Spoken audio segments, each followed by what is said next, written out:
प्रधानमंत्री नरेंद्र मोदी ये कह रहे हैं कि कांग्रेस के मैनिफेस्टो पर पूरी तरह मुस्लिम लीग की छाप। अब सवाल ये उठता है कि प्रधानमंत्री मोदी जो आरोप कांग्रेस पर लगा रहे हैं उसकी सच्चाई क्या है। दरअसल 1936 में मुस्लिम लीग ने जनता के सामने एक मैनिफेस्टो रखा था। उस मैनिफेस्टो में क्या कहा गया था कि मुसलमानों के लिए मुस्लिम लीग शरिया व्यक्तिगत कानून की रक्षा करे, शरिया कानून की रक्षा करे। मुस्लिम लीग बहुसंख्यकवाद के खिलाफ लड़ेगी, यानी जो मेजॉरिटी है उसके खिलाफ। मुस्लिम छात्रों के लिए इस मैनिफेस्टो में स्पेशल स्कॉलरशिप और नौकरियों के लिए संघर्ष करने की बात की गई थी। अब बीजेपी इन्हीं पॉइंट्स को कांग्रेस के मैनिफेस्टो से जोड़ रही है।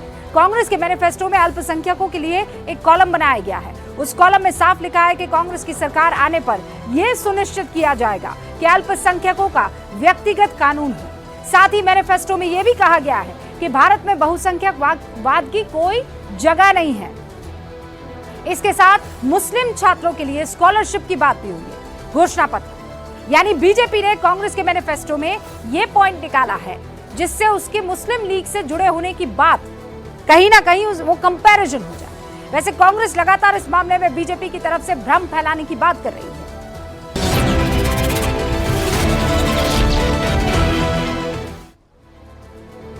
अब इन सवालों का जवाब देने के लिए जो आज हमारे साथ गूंज में शामिल हो रहे हैं उनसे मैं आपका तारुफ करवा देना चाहती हूं। हमारे साथ गौरव भाटिया जुड़ चुके हैं, भारतीय जनता पार्टी के राष्ट्रीय प्रवक्ता हैं। हमारे साथ अनुराग भदौरिया जी भी जुड़ चुके हैं जो कि समाजवादी पार्टी के राष्ट्रीय प्रवक्ता हैं। हमारे साथ हर्षवर्धन त्रिपाठी जी जुड़ चुके हैं और राशिद किदवई, दोनों ही वरिष्ठ पत्रकार हैं। आप सभी का बहुत बहुत स्वागत है।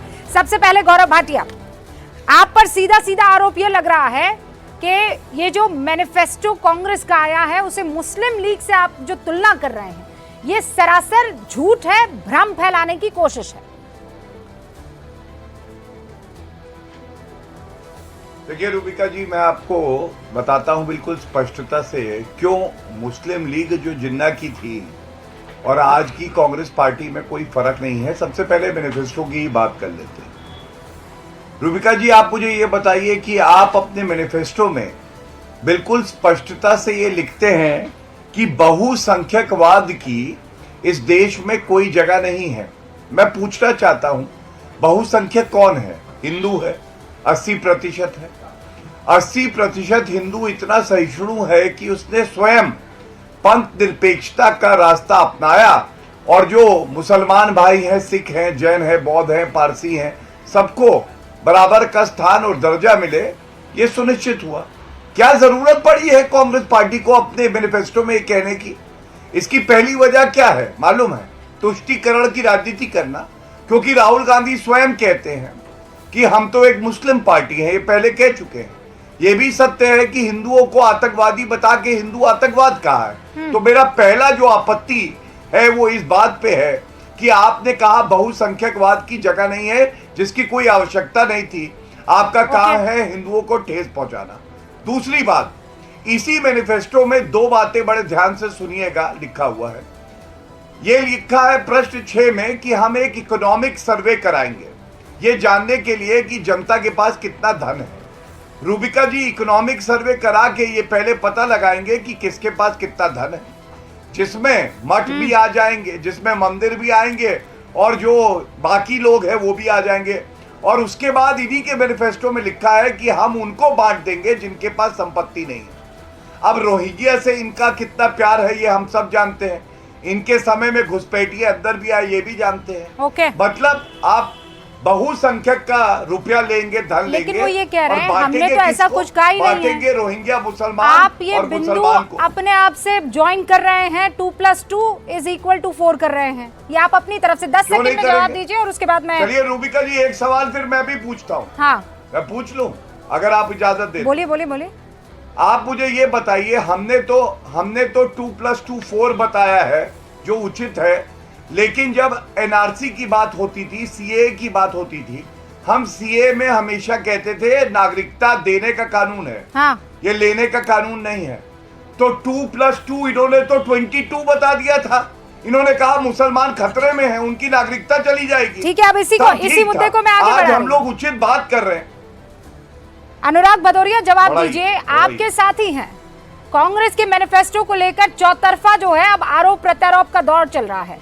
आपने सुन लिया क्या क्या आरोप लगाए गए हैं, ठीक उन्हीं आरोपों पर जवाब दीजिएगा अनुराग जी, क्रोनोलॉजी समझिएगा।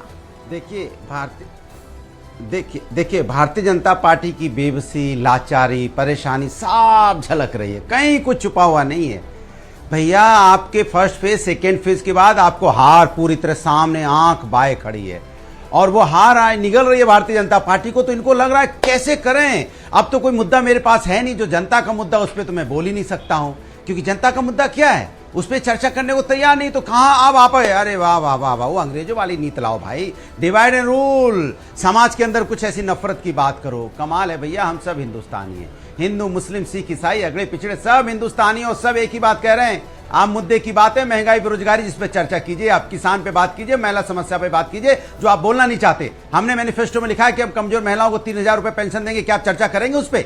हमने लिखा है कि हम 5,000 देंगे जिसकी 2.5 एकड़ से कम जमीन, क्या चर्चा करेंगे? हमने लैपटॉप देने की बात की है, क्या चर्चा करेंगे? हमने बात की किस तरह से ओपीएस ओल्ड पेंशन स्कीम, कान खोल के सुन लीजिए, क्या चर्चा करेंगे आप? कोई नहीं करना है आपको। क्यों नहीं करना है? क्योंकि आपने कोई वादे पूरे नहीं किए। इसलिए आजकल नेता गली में जाते हैं। तो मेरा एक मित्र मेरा रूबिका जी कल, और मित्र से मैंने पूछा, मित्र मुझे मिला, बोला कि एक नेताजी मेरी गली आए। तो मैंने कहा तुमने क्या कहा उससे? तो उसने बोला कल शाम आया मेरी गली एक नेता, आके बोला दे दो फिर से मुझे वोट। मैंने बोला जनता का दर्द भी ले जा, किसानों का कर्ज भी ले जा, युवाओं की परेशानी भी ले जा, कोरोना की निशानी भी ले जा, छात्रों की उदासी ले जा, महिलाओं की बेबसी भी ले जा। वो सन्नाटे में आया, उसने हाथ जोड़ा, मैंने बोला bye bye bye bye bye bye, चला गया। ये हालत है भारतीय जनता पार्टी के नेताओं की, क्योंकि वो मुद्दों पे वोट मांगना नहीं चाहते। जैसे नेता के पास जाते हैं लोग उनको बाय बाय बाय बाय कर रहे हैं। तो इनका बाय बाय हो चुका है, इनका बाय बाय हो चुका है। अब जिन्ना की मजार पे कौन गया था, छुपाने की जरूरत नहीं। हाँ ठीक है, जिन्ना की मजार तक ले आए हैं, साफ हो गए। Okay alright, Gaurav Bhatia 30 second में जवाब दीजिए, फिर मेरे 2 और मेहमान 30 सेकंड में काउंटर। और इनसे पूछेगा जिन्ना की मजार पे गए थे, देखिए जितनी क्या लगते हैं बीजेपी में सातों जिन्ना की मजार पे जो गए थे। अब शांत करा लीजिए प्लीज। रूबिका जी ये जिम्मेदारी आपकी है, टटर ना हो। Bye bye bye bye. देखिए सबसे पहले तो अनुराग जी, रूबिका जी आप तोते को बैठा लीजिए, हरे तोते को बैठाइए। मैं बहुत ही सीरियस डिबेट कर रही हूँ, मैंने सुन लिया। आपने वो हाय बाय जो आपका है वो, हाँ ठीक है, मैं समझ गई। अब मैं सीरियसली इस मसले पर डिस्कस करना चाहती हूँ। हाँ ठीक है, अभी देख लेंगे ना 4 जून को। गौरव भाटिया अरे सीरियसली होते तो बस अनुराग जी बस। नहीं किसान की इनकम दुगनी हो गई क्या? हाँ ठीक है, नहीं बोलिए, मणिपुर में बोलेंगे मैंने आपको मौका दे दिया सर, अब उनको अपनी बात रखने का मौका दीजिए। अनुराग जी मैं आपको सारी बातें मैं पूछ लूंगी, आप सुन लीजिए। अनुराग भाटिया प्लीज गौरव भाटिया बोलेंगे जो नहीं बोलेंगे, जिससे पर्चा लीक हो रहे हैं, गौरव भाटिया बोलिए क्या पूछे इनसे पर्चा। चलिए शांत कराएंगी तब बोलूंगा। रूबिका जी मैं यहाँ कोई तोते की टटर सुनने नहीं आया हूँ। एक संतुलित डिबेट जिसमें सम्मान बना रहे, ये सुनिश्चित करना आपका काम है। जब आप कहेंगी मैं तब बोलूंगा, कोई दिक्कत नहीं। सबसे पहले मैं आपको बताता हूँ, हाँ रूबिका जी, सबसे पहले 7 फेज में जितनी कुल सीटें टूटी फूटी साइकिल की आएंगी, उतनी सीटें उसके 20 गुना ज्यादा पहले फेज में भारतीय जनता पार्टी की आएंगी। क्योंकि जो हमारी जानकारी है, जनता कह रही है कि इनकी साइकिल का टायर हो गया है पंचर, उसमें हवा नहीं रही है, साइकिल गई टूट, जनता गई रूट, सपा में पड़ गई फूट। ठीक है, दूसरी बात, बीच में ना बोले, दूसरी बात मैं आपको बताता हूं। इन्होंने कहा कि आमदनी दुगनी, तो इनको ये भी नहीं पता है कि वाकई आमदनी दुगनी हो गई 10 साल में। 76,000 रुपए थी, वो 1.5 लाख क्रॉस हो गई, आमदनी दुगनी हो गई। लेकिन पढ़ने लिखने में इनका कोई दिलचस्पी नहीं है। अब मैं आपको एक बड़ी बात बताता हूं। देखिए रूबिका जी 27 रुपए शांत करा लीजिए। रूबिका जी प्लीज ऐसे नहीं हो पाएगा, मैं आपसे क्षमा मांगता हूँ। इनको या तो शांत कराइए, अनुराग जी मैं ऐसे चर्चा नहीं करूँगा। आपने पूरा अपना वो सुरताल लगाकर गाना गाया, किसी ने बीच में आपको टोका? किसी ने नहीं टोका ना अनुराग जी। मैं बहुत सीरियसली आपसे नहीं, ये जनता रिक्वेस्ट कह कर रही रही हूँ। बाय, बाय, हाँ ठीक है, अब बाय, सुन लिया ना बाय, आपके बाय बाय, बाय। बाय। अब मैं आपको बाय बाय करूँ, इससे अच्छा है कि आप शांत हो जाइए, रुक जाइए। रूबिका करे बाय बाय, अच्छा नहीं, लगेगा जनता क्या बाय बाय कर आपको? रही है। अब रुकिए ना, मैं मौका दूंगी आपको। रूबिका गौरव जी के भाटिया, जनता ने बाय बाय कर 10 दिया। सेकंड सर, और उसके बाद मैं आगे बढ़ती हूँ। दो और मेहमान है मेरे। लेकिन मुस्लिम लीग से तुलना करना, हिंदू रूबिका मुस्लिम जी। का मुद्दा लेकर आना, इसीलिए वो ये कह रहे हैं कि पहले और दूसरे फेज में वोटर टर्नआउट ना आना मतलब आप लोगों का भारी नुकसान। 20 सेकंड संक्षिप्त। रूबिका जी, हमारा तो सारा वोटर घर से निकला है और 400 पार एनडीए की होंगी, 370 प्लस भाजपा की होंगी। इनका वोटर नहीं निकला क्योंकि वो जानता है कि ये पंचर साइकिल कहीं पहुंचेगी नहीं। मेरी बात आप ध्यान से सुनिएगा। आपको मालूम है नाराजगी क्या है जनता में? सपा के अपने लीडर और अपने वोटर कह रहे हैं, इनकी पार्टी जब से बनी है 40 साल से ज्यादा हो गए, इन्होंने आज तक यादव परिवार के बाहर का अध्यक्ष नहीं दिया। ये पिछड़ों की बात कैसे करेंगे? पहला प्रश्न है। दूसरा प्रश्न मेरा ये है, 4-4.5 करोड़ मुसलमान है उत्तर प्रदेश में। आपको मालूम है कितने प्रत्याशी हैं मुसलमान? 4।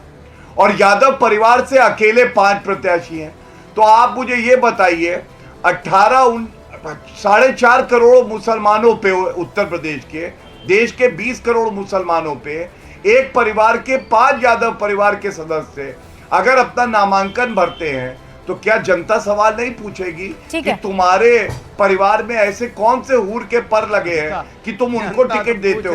बाकी बात करते हो मुसलमान की, पर उनके लिए कुछ करते नहीं। ठीक है, बात केवल मुसलमानों की करते हैं। जब टाइम आता है आप उनसे वोट तो ले लेते हैं अनुराग जी, भर भर कर वोट देते भी एक मुश्त आपको, लेकिन जब उनको टिकट देने की बात आती है, जब उनको पद देने की बात आती है, रिप्रेजेंटेशन देने की बात आती है, तब आपको यादव परिवार के सारे खानदान के लोगों को आगे कर देना होता है।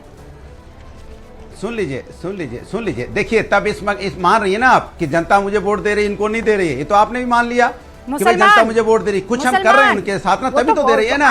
अरे मुसलमान भी दे रहा है। सुन लीजिए, मुझे सुनिए। अच्छा, मुसलमान हिंदुस्तानी नहीं है क्या? आप नहीं मानते हिंदुस्तानी? बिल्कुल है, लेकिन इस हिंदुस्तानी मुसलमान के लिए आपने क्या किया? गिनाइए मुझे। डंके की चोट पे है। अरे भाई नहीं, दे रहा है मुझे, दे रहा है मुझे वोट। वो भाई नहीं, अरे सुनिए, मेरा भाई है, नो फिक्र नो शाय, भाई है, सेज एवरी मियां भाई। चाहती है, इसलिए मैं आपको टोकना नो चाह रहा हूं। फिक्र नो शाय, वी आर मियां भाई, हमें कोई चिंता विंता नहीं है। ये डिवाइड एंड रूल पर ये तो सवाल आपको इस सवाल का जवाब तो देना पड़ेगा ना कि आपने मुसलमानों के लिए किया क्या? मुसलमान ने तो आपको वोट दिए, आपने क्या किया मुसलमानों के लिए?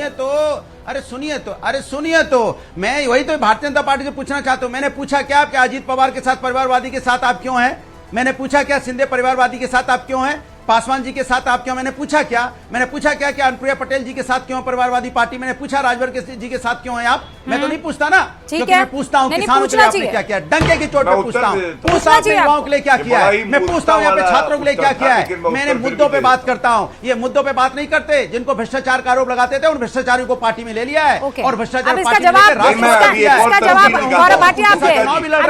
इनके पास जवाब नहीं होता। ये मुद्दों से भटकाने की बात करते हैं। ये समाज के अंदर में सिर्फ धर्म की राजनीति करना चाहते हैं, राजनीति कौन कर रहा है, कैसे कर रहा है, राजनीतिक विषय नहीं हो सकता। ये इम्पोर्टेंट हो जाता है। सब एक हैं, सब भाई कौन दिखाकर कौन कर रहा है, कौन छिपाकर कर रहा है, अनुराग जी ये बहुत इंपॉर्टेंट और महत्वपूर्ण हो जाता है। मेरे 2 और मेहमान यहाँ पर हैं। 1 सेकंड गौरव भाटिया रुकिएगा, हर्षवर्धन त्रिपाठी जी, राशिद किदवई जी। राशिद किदवई, मैं आपसे ये जानना चाहती हूँ, प्रधानमंत्री जब ये कहते हैं कि छाप दिख रही है इंडियन मुस्लिम लीग की कांग्रेस के मैनिफेस्टो में, यहां बहुसंख्यकवाद नहीं चलेगा। रूबिका, हम 2024 में है, बात हो रही है 1937, 1946, 2006, 2009 की। एक प्रधानमंत्री जो बहुत ही कामयाब राजनीतिक रूप से, जिसको 14 और 19 में प्रचंड बहुमत मिला, जिसकी गारंटीज की बात हो रही है, वो आज गोल पोस्ट कहाँ शिफ्ट करना चाह रहे हैं। बात हो रही है कि एक समुदाय विशेष को कांग्रेस तथा कथित रूप से आरक्षण देने की बात कर रही है। बात जो है, आप देखें मंडल कमीशन, और हमारे मित्र गौरव भाटिया जी जानते हैं, मंडल कमीशन में पसमानदा उसके हिसाब से मुसलमानों का, कुछ जातियों का आरक्षण है, वो कर्नाटक में भी मिल रहा है। जब मुंबई सरकार थी, मुंबई सरकार ने जाते जाते किया, आते समय नहीं किया। जब पूरा कार्यकाल खत्म हो गया तब उन्होंने, जब चुनाव के समय आया, तब उन्होंने वो 4% का प्रावधान वापस लिया था। बिहार में और बहुत सारे राज्यों में वो अभी भी रिजर्वेशन पसमानता मुसलमानों को मिल रहा है। खुद मोदी सरकार, चाहे वो माइनॉरिटीज कमीशन हो, चाहे वो लिंग्विस्टिक माइनॉरिटीज कमीशन हो, चाहे वो हज काउंसिल ऑफ इंडिया हो, चाहे मुसलमानों के लिए स्कॉलरशिप्स हो, तमाम सुविधाएं उनकी, खुद गौरव भाटिया साहब ने 10 बार कहा है, पीआईबी का प्रेस नोट है कि जो पीएम आवास योजना और तमाम योजनाओं में करीब 30% के करीब मुसलमान जो है वो उसके लाभार्थी है। मुसलमान देश के नागरिक है, जीएसटी पे करते हैं, इनकम टैक्स करते हैं। इसमें आपत्ति किस बात की है? उत्तर दे दूं। आपत्ति किस बात की है? गौरव भाटिया, आपत्ति किस बात की? अदरवाइज क्यों किया जा रहा है? ओके, हाँ, देखिए, सबसे पहले तो मैं बड़ा सम्मान करता हूँ राशिद जी का। हमारी विचारधाराएं अलग हो सकती हैं, लेकिन संविधान इन्होंने ज़रूर पढ़ा है। ये राहुल गांधी की तरह नहीं है कि संविधान ना पढ़े हों। और मैं वरिष्ठ अधिवक्ता हूँ राशिद जी, मैं आपसे बहुत स्पष्टता से एक बात कहता हूँ। अनुच्छेद 14-15 क्या कहता है? Equality before law. और धर्म के आधार पे, जात के आधार पे, लिंग के आधार पे, स्थान के आधार पे आप कोई भेदभाव नहीं कर सकते हैं। तो जब आप आरक्षण देते हैं धर्म के आधार पे, तो आप संविधान का हनन करते हैं, और ये सर्वोच्च न्यायालय ने कहा है। तो इसलिए मुझे आपत्ति है, कांग्रेस का मैनिफेस्टो पूरा गैर संवैधानिक भी है, तालिबानी भी है। क्यों है मैं आपको बताता हूं। पहले तो बहुसंख्यकवाद नहीं चलेगा, ये कहना अपने आप में नफरत फैलाना है। दूसरी बात, राशिद जी आप मुझे बताइए, कांग्रेस का मैनिफेस्टो कहता है कि जो व्यक्तिगत कानून है, पर्सनल लॉज, उनको और मजबूत किया जाएगा। अब आप मुझे बताइए, ट्रिपल तलाक सुप्रीम कोर्ट ने कहा गैर संवैधानिक है और हमने अपराध बनाया। इसका मतलब कांग्रेस पार्टी और राहुल गांधी ट्रिपल तलाक को वापस लाएंगे, हलाला को ठीक बताएंगे, बहु विवाह को ठीक बताएंगे, जबकि देश का कानून कहता है कि बराबर का अधिकार है एक महिला और एक पुरुष का, तो बहु विवाह क्यों होना चाहिए? ये सुधार जनता मान रही है। और फर्क देखिए, सचर कमेटी की रिपोर्ट आप जानते हैं 2006 में आई, 2006 से 14 तक सरकार थी, लागू नहीं करी।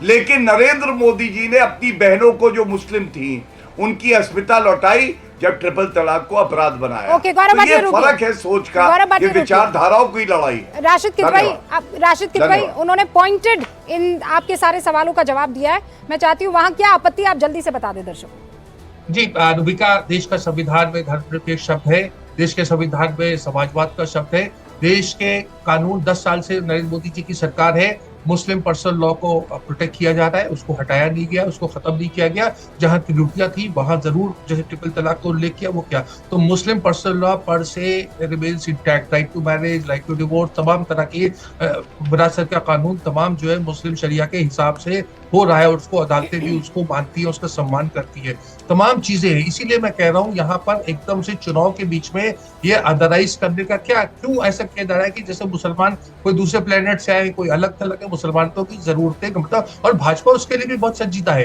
देखिए, ऐसा नहीं है कि मुस्लिम वोट भी नहीं मिलते, अटल बिहारी वाजपेयी को भी मिलते थे और नितिन गडकरी को भी मिल रहा है, बहुत सारी जगह पर आप वोटिंग पैटर्न। वो तो ये कह रहे हैं कि जो योजनाएं बन रही है, ऐसा थोड़ी है कि राशिद किदवई के लिए वो योजना नहीं मिल रही है और सिर्फ राहुल के लिए बन रही है, वो योजनाएं सबके लिए बन रही है। बट द पॉइंट इज, जो कुशन देने की कांग्रेस की घोषणा पत्र में मुस्लिम आरक्षण का शब्द नहीं है। नहीं, मुस्लिम आरक्षण नहीं है, लेकिन अगर वो कह रहे हैं कि पर्सनल लॉ को बचाया जाएगा, कहने की क्या जरूरत है? आप ये कह रहे हैं कि मुस्लिम पर्सनल लॉ अभी भी चल रहा है, तो बचा रही है, पर्सनल लॉ को नरेंद्र मोदी सरकार बचा रही है। अध्ययन करके आप इतनी समझदार है, आप इतनी पढ़ी लिखी है, आपको पता है मुस्लिम पर्सनल लॉ को तो मोदी सरकार भी बचा रही है। अरे तो जब बचा ही रही है तो इसका मतलब भ्रमित कर रही है ना कांग्रेस अपने मैनिफेस्टो में।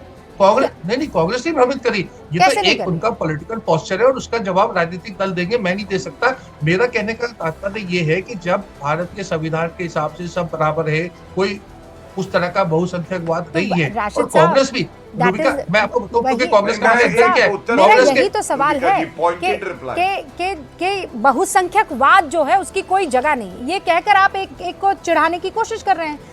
फिर आप ये कह रहे हैं कि हम पर्सनल लॉ को बचाएंगे। आप खुद ये कह रहे हैं राशिद साहब कि पर्सनल लॉ तो वैसे भी यहाँ काम कर रहा है, वो तो बचा ही हुआ है, कुछ कुरीतियां हैं जिसको बदला गया है, तो फिर भ्रमित करने की क्या जरूरत है? क्यों एक्स्ट्रा जबरदस्ती का झूठा मूठा क्वेश्चन देने का वादा किया जा रहा है मुसलमानों को? 10 सेकंड में जवाब दीजिए। हर्षवर्धन जी कुछ कहना चाह रहे हैं। जी, ये चुनाव का मुद्दा कहां से हो गया? मैं तो देखिए कांग्रेस के बारे में मैंने थोड़ा अध्ययन किया है, कांग्रेस ने ये भी कहा है, उनके वर्किंग कमेटी का रेजोल्यूशन है कि Hinduism is the sole guarantor of secularism in India. उसके बारे में गौरव भाटिया क्या कहेंगे? देखिए, हम सिलेक्टिवली अगर किसी राजनीतिक दल या उसकी बात करेंगे तो वो आपत्तिजनक बात है। नहीं, आप ये कह रहे हैं मैनिफेस्टो में इसका जिक्र है? नहीं, मैं रूबिका जी मैनिफेस्टो में नहीं, मैं तो बताया कांग्रेस वर्किंग कमेटी का प्रस्ताव है, मतलब जो पारित हुआ था, और उसमें लिखा था कि वो कब था? Hinduism is the sole guarantor of secularism in India. इस वो पे भी कब कोई था? आपत्ति कर सकता है? ये लीजिए, एक धर्मनिरपेक्ष राजनीति में ऐसा क्यों वो कहा जा कब रहा है? था? इस मैनिफेस्टो में तो कहीं नहीं लिखा हाँ, है ऐसा वो कुछ। कब था? इस मैनिफेस्टो में नहीं लिखा है, मैं आपको बता रहा हूँ कि कांग्रेस का ये स्टैंड है। नहीं, वो स्टैंड कहाँ है? करनी और कथनी में फर्क दिख रहा है ना, वो तो आप भी जानते हैं राशिद किदवई साहब। हर्षवर्धन जी कुछ कहना चाह रहे हैं। राजनीति है, राजनीति कहकर इसे खत्म कर देना चाहिए कि भाई राजनीति मंच पर जाकर प्रधानमंत्री नरेंद्र मोदी भी करते हैं, वही राजनीति मैनिफेस्टो में कांग्रेस भी कर रही है। राशिद किदवई ये कह रहे हैं। ठीक है रूबिका जी, मैं राशिद जी की एक बात से सहमत हूं कि 2024 में 37, 47, 52, 62, 67 के मुद्दे याद आ रहे हैं, लेकिन क्या भारत में उन मुद्दों पर कभी ठीक से बात करने का साहस हम में से किसी को हुआ क्या? और मैं तो बड़ा आश्चर्यचकित हूं, आप भी कह रहे हैं, राशिद जी कह रहे हैं कि मुसलमानों के पर्सनल लॉ बचाए जा रहे हैं, ये बड़ी अच्छी बात है क्या? पर्सनल बिलीफ बचाना चाहिए, सेकुलरिज्म का जो बेसिक है उसको समझना चाहिए। हालांकि जो 42nd अमेंडमेंट में आपातकाल के समय इंदिरा जी ने घुसाया, मैं उससे सहमत नहीं हूँ, सेकुलरिज्म और सोशलिज्म से, क्योंकि बाबा साहब अम्बेडकर से लेके सारे संविधान सभा के सदस्यों ने उसको खारिज किया था, क्योंकि हमारा अपना जो भारत देश है वो हिंदू मेजॉरिटी होने की वजह से सेकुलरिज्म है, और जो हिंदू मेजॉरिटी होने की वजह से है उसको कांग्रेस अपने मैनिफेस्टो में कहती है बहुसंख्यकवाद के विरुद्ध हम हैं, लड़ाई लड़ रहे हैं। इसका मतलब क्या हुआ? इसका मतलब ये कि हिंदू कुछ ऐसा काम कर रहा है जिससे खतरा है मुसलमान। इससे कम्युनल टोन कोई हो सकती है क्या? और आज प्रधानमंत्री नरेंद्र मोदी के कहने के बाद हम ये बात कर रहे हैं, क्या ये बात पहले दिन से नहीं होनी चाहिए? पाकिस्तान अलग बन गया, मैं ये मानता हूं भारत में जो मुसलमान रहता है वो पूरी तरह से वही सोचता है कि अगर हर्षवर्धन त्रिपाठी के लिए कोई कानून है तो वही राशिद किदवई जी के लिए और रूबिका लियाकत जी के लिए बने। क्या आज तक हम 75 साल बाद एक कानून की बात नहीं कर पाए? और ऐसा थोड़ी ना है, जब कहते हैं कि दूसरी जाति छीन ले रही है तब तो उसे कहते हैं बड़ी अच्छी बहस चल रही है। हाँ। और मोदी जी कह रहे हैं कि भाई तुम जाति के बजाय SC ST का छीन के मुसलमान को दे रहे हो, तब आप कहते हैं कम्युनल बहस हो रही है। हमें कुछ नावली को बहुत अच्छे से समझना पड़ेगा। पिछले 75 वर्षों में डिबेट को हिंदू मुसलमान जाति हम लोगों ने किया है, उसमें मीडिया का बहुत बड़ा रोल है। और मैं फिर से कह रहा हूं, जो मैनिफेस्टो है, दोनों मैनिफेस्टो पे रूबिका जी एक दिन डिबेट कीजिए, एक एक पॉइंट बाय पॉइंट, कांग्रेस और भाजपा के। मैं चुनौती देता हूं, भाजपा के मैनिफेस्टो में एक भी कम्युनल लाइन आपको नहीं मिलेगी, लेकिन कांग्रेस के मैनिफेस्टो में कम से कम 5 ऐसी लाइनें हैं, 5 लाइनें, अल्पसंख्यक वाले कॉलम से लेकर, पर्सनल लॉ से लेकर, बहुसंख्यकवाद से लेकर, जो आर्टिकल लिखे गए, संविधान के आर्टिकल्स को लिखकर उसको बचाने की बात की गई है। बताइए जरा, इस देश में कौन सा ऐसा संविधान का आर्टिकल जिसको खत्म किया जा रहा है? आप जो अफवाह फैला रहे हैं उसका जवाब नरेंद्र या अब आपसे बचाते नहीं बन रहा। ओके, किदवई साहब आप जवाब देंगे, लेकिन उससे पहले अनुराग भदौरिया, ये कम्युनल हो जाता है जब राम मंदिर की बात हो जाती है, लेकिन ये कम्युनल नहीं है जब किसी के मैनिफेस्टो में बकायदा किसी एक कौम के लिए स्पेशल और बड़ा करने की बात हो। वो आपको चैलेंज कर रहे हैं, गौरव भाटिया भी और हर्षवर्धन जी भी, कि एक बिंदु बता दीजिए जहां पर हिंदू मुसलमान हुआ हो बीजेपी के मैनिफेस्टो में।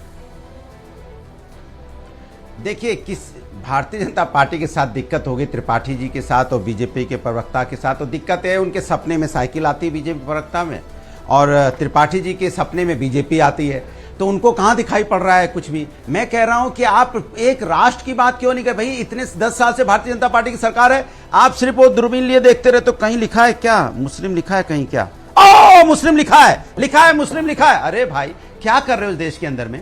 क्या कर रहे हो देश के अंदर में? आप ओपीएस की बात नहीं कर सकते? ओल्ड पेंशन स्कीम की बात कीजिए, हिम्मत है तो डंके के जोड़ में बात कीजिए, उसमें हिंदू मुस्लिम सिख ईसाई सब आएंगे कि ओपीएस मिलना चाहिए, ओल्ड पेंशन स्कीम लागू होनी चाहिए, सबको मिलेगी, सभी को बिना किसी भेदभाव के मिलेगी। बोलिए आप, हिम्मत है तो बोलिए आप। यहाँ किसानों को 3, जैसे हमने बोला 2.5 एकड़ कम जमीन होगी तो 5,000 मिलेगा, चाहे कोई भी किसान हो, किसी भी जात धर्म का हो, बोलिए डंके की चोट पे। बोलिए यहाँ हर किसी को रोजगार मिलना चाहिए, चाहे किसी जात धर्म का हो, बोलिए डंके की चोट पे। नहीं तो बोल ही रहे हैं ना। महिलाओं पे अत्याचार होगा, चाहे किसी जात धर्म की नहीं होना चाहिए, बोलिए डंके की चोट पे। नहीं बोल ही रहे हैं ना। आप क्या करते? बांटना चाहते, ये हिंदू है, ये चलो चलो चलो चलो उधर बात, नहीं पश्चिम बंगाल चलो, बंगाल चलो, अरे बंगाल चले जाएंगे, आप बताइए बंगाल ना में जाके आप डिबेट करेंगे, लेकिन गौरव मणिपुर में नहीं भाटिया करेंगे। कहाँ आपके मैनिफेस्टो में आपने ये लिखा है कि बहुसंख्यकवाद को हम बचाएंगे? डिवाइड हो गए हैं। कहाँ आपने लिखा है कि हिंदुओं को हम जो है उसके लॉ को बचाएंगे? कमाल है भाई। बताइए मुझे एक आध पॉइंट आपके मैनिफेस्टो का। अरे ओपीएस देखिए रूबिका जी, नरेंद्र मोदी जी ने हमेशा एक बात कही है अरे कि गौरव देश भाटिया की आप नहीं सबसे हैं, बड़ी रुकिए। जाति जो है वो गरीब है। प्रधानमंत्री जी ने क्या कहा है? देश की सबसे बड़ी जाति गरीब है, गरीब का सशक्तिकरण करना है। और क्योंकि बात मुसलमानों की हो रही है तो मैं तो ये कहूंगा, अनुराग जी बढ़िया डिबेट ऐसा चल रही है, मत कोई- बोलिए ना बीच में। रूबिका जी ऐसे मैं चर्चा नहीं कर पाऊंगा। आई एम नहीं, वेरी सही बात सॉरी, है। आप मुझे माफ हाँ, कर सही बात दीजिए, है। ये बोलिए, बाद बोलिए। में नहीं बोलिए Please। अनुराग जी, प्लीज ऐसे मत कीजिए। बढ़िया डिबेट धन्यवाद। चल रही है, सबको सब सुन रहे हैं। अरे साइकिल का नाम ले रहा हूँ, साइकिल हाँ याद ले दिला रहा लीजिए हूँ, बस साइकिल। हाँ उस पे उस और साइकिल कुछ पर ही नहीं कह बैठे रहा हूँ। रहिए और ब्रेक हाँ। दबा दीजिए ताकि आप आगे ना बढ़े। अभी रुक जाइए, नहीं, फिर वहां से मैं आजकल आपको कुछ मौका लोग दूंगी। साइकिल पे बैठ के बस भाग जाते अनुराग हैं जी, दूसरी जगह, ओके, इसलिए मैं याद ओके। दिला रहा हूँ। अब उनका टाइम है, don't waste that time. Gaurav Bhatia देखिए, मैं कुछ तथ्यों से अच्छी बात करना चाहता हूं। जनता क्यों विश्वास करती है नरेंद्र मोदी जी पे, आपको मैं बताता हूं। हमने जो बाकी काम किए हैं, असंभव को संभव किया है, आर्टिकल 370 को हटाया है, भव्य राम मंदिर यूसीसी इंप्लीमेंट किया है, संविधान की मूल भावना को ध्यान में रखते हुए। उसके अलावा बताता हूं मुसलमानों के बारे में, भेदभाव नहीं किया, लेकिन आवास योजना में 33% लाभार्थी मुसलमान है। किसान सम्मान निधि में 37% किसान जो है वो मुसलमान है। मुद्रा योजना का लाभार्थी 37% मुसलमान है। उज्ज्वला योजना में महिलाएं 36% मुसलमान हैं। और साथ में भारत रत्न दिया उस्ताद बिस्मिल्लाह खान को तो भारतीय जनता पार्टी की सरकार ने दिया था। जस्टिस फातिमा बीवी जो कि सर्वोच्च न्यायालय की महिला जज रही, उनको पद्म विभूषण दिया तो हमारी सरकार ने दिया। ये क्यों मैंने आपको उदाहरण दिया? रूबिका जी, आप सशक्तिकरण बिना धर्म का नाम लिए बांट के भी कर सकते हैं, बिना बांटे। अगर आप धर्म के नाम पे बांटेंगे तो हर कोई आपत्ति करेगा। दूसरी बात, सपा का मैनिफेस्टो देखिए 2012 का, इनकी सोच जनता के बीच में आनी चाहिए। ये होता है असली तुष्टिकरण। आप घबरा जाएंगी जो मैं पढ़ने जा रहा हूं। इन्होंने कहा था कि अगर कोई आतंकवादी भी है, उस पर आरोप लगे हैं, तो हम उसका मुकदमा वापस ले लेंगे क्योंकि उनको प्रताड़ित किया जा रहा है। ये रहा मैनिफेस्टो और मैं पढ़ सकता हूं, समय कम है इसलिए नहीं। दूसरी बात इन्होंने कही और ये पढ़ता हूं, आप बताइए, आप एक महिला है, आपको कैसा लगा सुन के? कक्षा 10 पास मुस्लिम बालिकाओं को आगे की शिक्षा ग्रहण अथवा विवाह हेतु 30,000 रुपए देंगे। क्यों? सिख बेटियों को क्यों नहीं देंगे? हिंदू बेटियों को क्यों नहीं देंगे? क्रिश्चियन बेटी को, जैन को, बौद्ध को, पारसी को? अरे इनका तो मैनिफेस्टो कहता था कि मुस्लिम बेटी को देंगे। यही भेदभाव है जिसको खत्म किया है नरेंद्र मोदी जी ने। और आज सशक्तिकरण सबका होगा, लेकिन धर्म के आधार पे नहीं, क्योंकि वो गैर संवैधानिक। मैं अब आखिरी दो बहुत महत्वपूर्ण कमेंट चाहती हूँ, 30 सेकंड में अनुराग जी आप जवाब दीजिएगा। आप लोग ये जो मुसलमानों का नाम अपने मैनिफेस्टो में, योजनाओं में जबरदस्ती का लेते हैं ना कि दूरबीन लेकर ढूंढेंगे मुस्लिम, तो डालना ही क्यों वो नाम आपको? आप लोग मुसलमानों को परेशान कर देते हैं। अरे सुनिए सुनिए सुनिए सुनिए, बीजेपी हार रही चुनाव, इसलिए बीजेपी परेशान। सुनिए, भारतीय जनता पार्टी के साथ दिक्कत क्या है? भारतीय जनता पार्टी के प्रवक्ता वो हमारा जो मैनिफेस्टो है वो लेके गए यहाँ से, तब से तकिया के नीचे रख के सोते हैं उसको। मैनिफेस्टो को फिर डिबेट में आते हैं, उसको फिर दिखाते, ये देखिए मैनिफेस्टो है। अरे भैया, इतना ही समाजवादी से प्यार है, इतना ही मैनिफेस्टो चिपकाए घूम रहे हो तो भैया मुझे समझ में नहीं आया। आजम खान की भैंसे ही ढूंढ लोगे क्या? लेकिन समाजवादी का मैनिफेस्टो दिल में लिए घूम रहे हो, इसके लिए आपको बधाई। ये तकिए पे सोते तो नीचे जो है घूम रहे मुस्लिम हो। की फोटो रखते हैं। ओके सर, मैनिफेस्टो, लेकिन जनता ने क्या मैनिफेस्ट किया 2024 के चुनावों को लेकर और सरकार को लेकर, ये आप तय नहीं करेंगे, ये जनता तय करेगी।